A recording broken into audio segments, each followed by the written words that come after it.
Buongiorno bianconeri, avez-vous lu la première page de Gazzetta dello Sport, notre journal italien préféré parce qu'on le sait très ami avec la Juventus et nous les Juventini. Avez-vous lu donc Dybala serait prêt à signer pour l'Inter, contrat de 6 millions, 5 ans de contrat, blablabla. On va en parler tout de suite de cette nouvelle. Tout d'abord, merci de vous abonner à la chaîne si vous venez de débarquer. Activez aussi la petite cloche, comme ça au moins vous êtes averti à chaque fois que je mets une vidéo en ligne. Si vous êtes toujours là à m'écouter, et ça vous fait plaisir de faire grandir cette belle communauté qu'on est en train de mettre en place ensemble, n'hésitez pas, like, commentaire, on discute, on s'amuse, patati patata. Mais donc, bon, alors, qu'est-ce que Dybala a décidé comme ça d'un jour à lendemain, alors qu'il avait dit à ses amis « Je ne suis pas Çalhanoğlu, je ne vais pas faire comme Çalhanoğlu », ça y est, il aurait décidé. Il aurait décidé aujourd'hui, 4 mai, 11 mai, finale de Coppa Italia, Juventus-Inter, Gazzetta, filo interiste. Ça pue, non? Ça pue un peu. Ben, vous le savez, hein, déstabiliser la Juventus sur les journaux, c'est sport national. Même l'équipe l'a fait l'année dernière quand on allait se battre contre Lyon. Non, l'année dernière, non, il y a 2 ans. Quand on allait se battre contre Lyon, ils avaient sorti une grosse nouvelle, je sais pas quoi, sur Awar ou je ne sais quoi. Voilà, les journaux déstabilisent, mais toujours, et quand on est en Italie, encore plus. En plus, la Gazzetta, Juve-Inter contre la Juve, vous croyez vraiment que Paulo Dybala a eu cet intérêt à une semaine de la finale de Coppa Italia de dire oui à l'Inter et de le faire savoir, surtout, de le faire savoir? Eh ben non, parce que justement, Romeo Agresti vient de tweeter note officielle de Jorge Antun, l'agent de Paulo Dybala. Le joueur est concentré exclusivement sur la finale de la saison, sur le championnat et sur la finale de Coppa Italia. Aucun accord a été atteint et avec aucune équipe italienne ou à l'étranger en ce moment.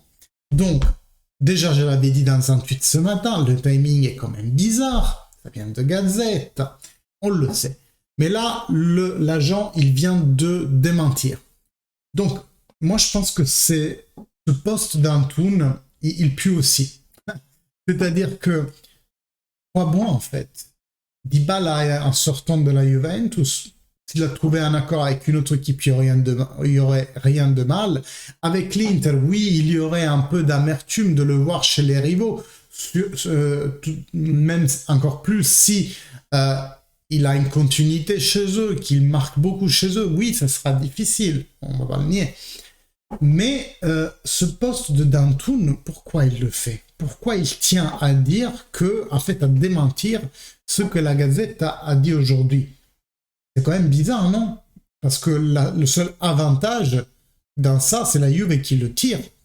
C'est la Juve qui le tire parce que tout est remis en ordre, en quelque sorte, d'un point de vue médiatique. Et en plus, Antun et Dybala font belle figure avec la Juventus, une figure de professionnalisme, une figure, si on veut, d'attachement, même si ça n'est plus comme en tant que joueur, même comme être humain. Pour dire, regarde, on est en train de te démentir, donc on est en train de te rendre service. Mais pourquoi le ferait-il, en fait, vu que Dybala, on le sait, il est assez déçu de cette décision de la Juventus. Est-ce qu'il n'y a pas une tentative, c'est juste des hypothèses, les gars, on est d'accord, hein, mais est-ce qu'il n'y a pas une tentative de Jorge Antun et Paulo Dybala de re-rentrer dans les grâces de la Juventus par le professionnalisme peut-être, et de convaincre la Juventus peut-être à signer une prolongation à la baisse, parce que Dybala s'était dit prêt à signer à la baisse. On ne saura jamais en fait, je pense. Et en plus, ce que j'ai envie de dire, c'est que nous, les rassurances de Paulo Dybala, on les aurait voulu plutôt sur le terrain que avec des déclarations médiatiques. Le problème de Dybala, ce n'est pas son professionnalisme, ce n'est pas sa valeur technique, c'est vraiment son comportement sur le terrain dans ses derniers matchs, et puis sa tenue physique pendant toute la saison. qui n'a pas été là, et qui n'a pas été au rendez-vous. Donc j'ai envie de dire, bah, si vraiment Paulo Dybala avait voulu renouer avec la Juventus, faire changer d'avis à la Juventus, moi les réponses, je les aurais plutôt attendues sur la pelouse. Et les derniers matchs de Paulo Dybala étaient assez compliqués, on va dire. Bon, bah, pour un joueur sortant, il y en a un qui rentre. On parle beaucoup de Milinkovic-Savic.